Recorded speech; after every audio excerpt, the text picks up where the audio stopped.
Hey everyone, it's Dr. Russell, and this week we're continuing our great discussion around sleep. So, we've already talked about supplements for sleep. Last week we talked about some nutrition tips for sleep. This week we're talking about the big one, lifestyle changes for sleep. And this is probably the most common issue I see with people around sleep.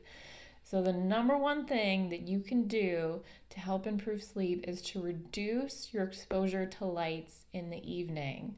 So, because of technology, we have so many things that we can use. We've got our TVs, we've got with TV Netflix and Hulu and all these different things for unlimited access to all kinds of shows and movies.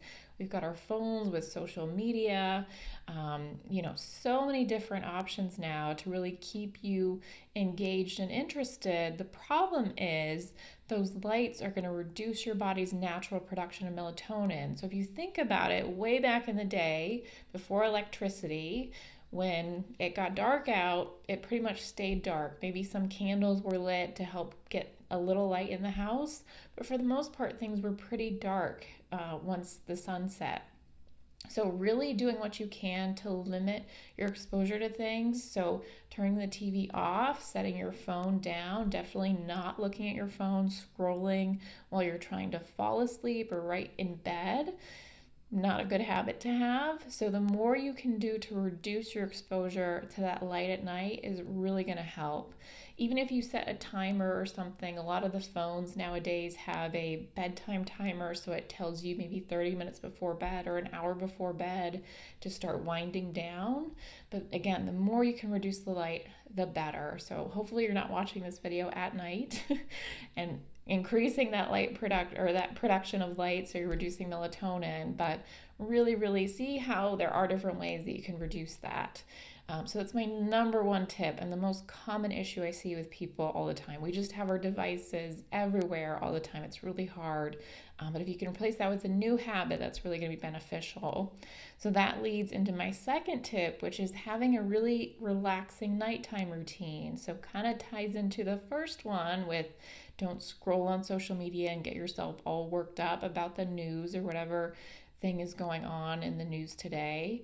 So picking maybe a few things, the less complicated routine that you have, the better it's going to be. So maybe a couple things that you do every night that just lets your body know it's really time to relax, time to power down.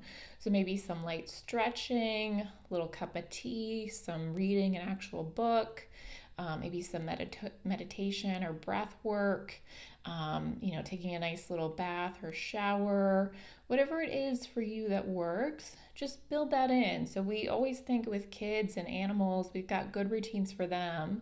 That really doesn't change once we're adults. We just have that power to not do routines anymore, but our body and our mind still benefit from that nightly routine. So that can be really helpful. Get some kind of relaxing routine that your body knows that it's time for sleep.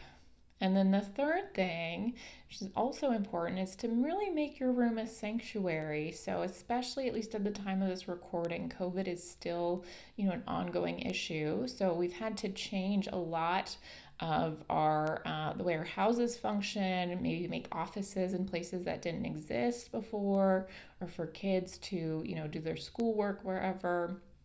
So really making sure that the room that you sleep in, your room, is a sanctuary. So not a bunch of clutter everywhere, peaceful things around, things that are just very relaxing colors, relaxing lighting. So whatever you can do to really make that a sanctuary, not doing other things in the bedroom besides sleeping. So not doing your work or anything like that is really important. So whatever you can to really focus and make your room a really nice, comforting, relaxing space can be really helpful for sleep. So again, big week this week with lifestyle tips. So we have, reducing that light at night is huge. So that would be my number one thing if you really want to work on improving your sleep. Very beneficial. Having that relaxing nighttime routine is the second thing. And then making your room a sanctuary, making your room a very calm, quiet space so you can sleep really well. So hopefully that was helpful. And next week, or last week, we're talking about sleep. We're going to talk about some herbs for sleep. So if nutrition and lifestyle changes and supplements aren't quite enough, there are some herbs we can introduce that really help to induce or maintain sleep so you feel more rested and ready to tackle your day. All right, I'll see you next week.